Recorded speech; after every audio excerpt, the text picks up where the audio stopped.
Hello everyone. In this video I am going to tell Bhagavad Gita shloka number 4.6.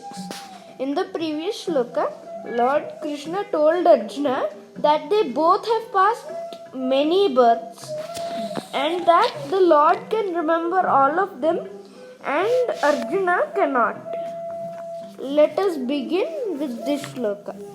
Ajopishan avyayatma bhutanamishwaropishan prakritim swamadhishtaya sambhavamyatmamayaya. Aja, unborn. Api, although. Son, being so. Avyaya, without deterioration.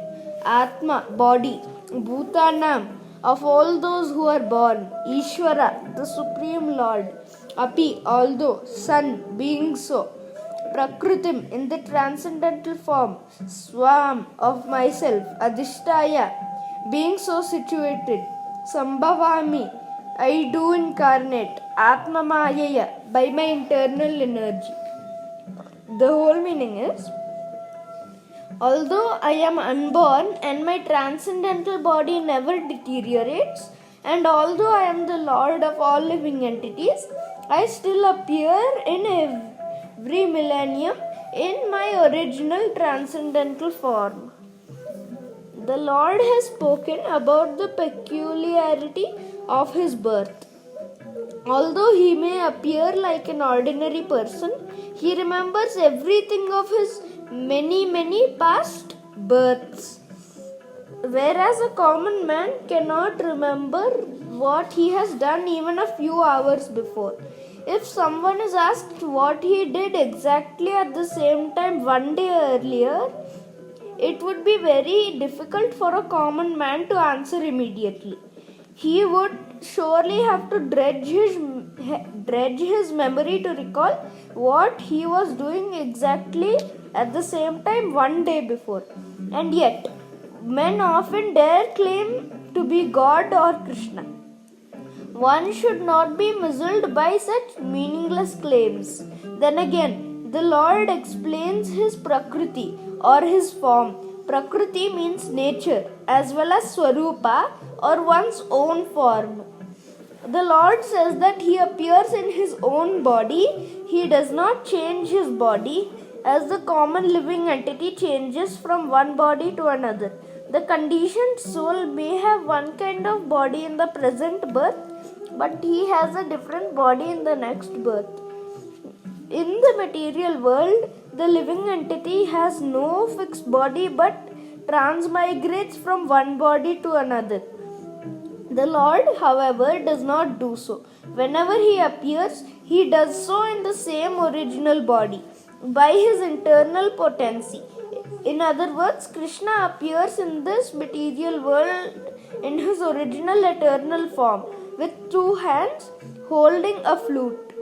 He appears exactly in his eternal body, uncontaminated by this material world.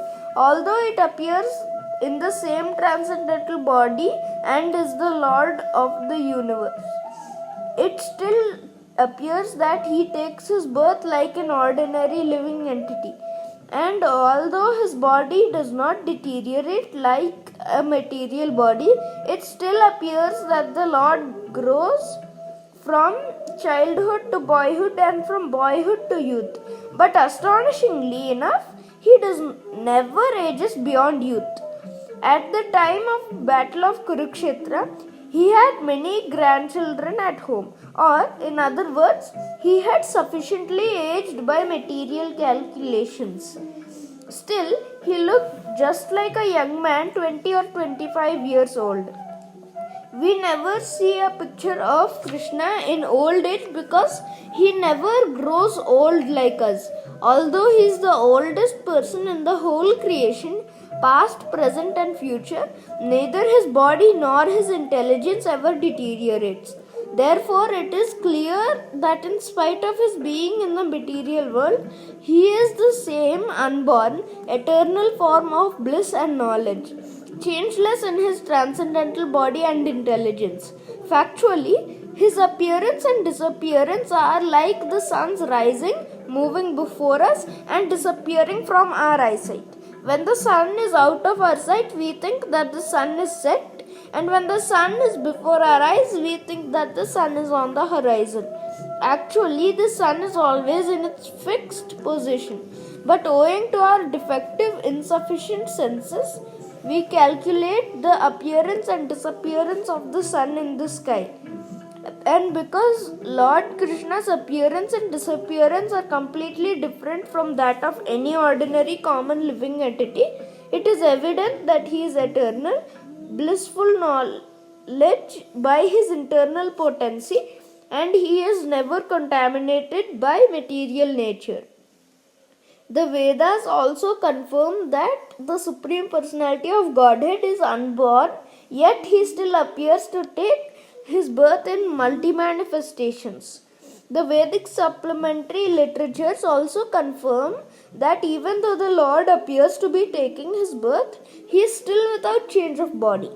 In the Bhagavatam, he appears before his mother as Narayana, with 4 hands and the decorations of the 6 kinds of full opulences. His appearance in his original eternal form is his causeless mercy bestowed upon the living entities so that they can concentrate on the Supreme Lord as he is, and not on mental concoctions or imaginations which the impersonalist wrongly thinks the Lord's forms to be.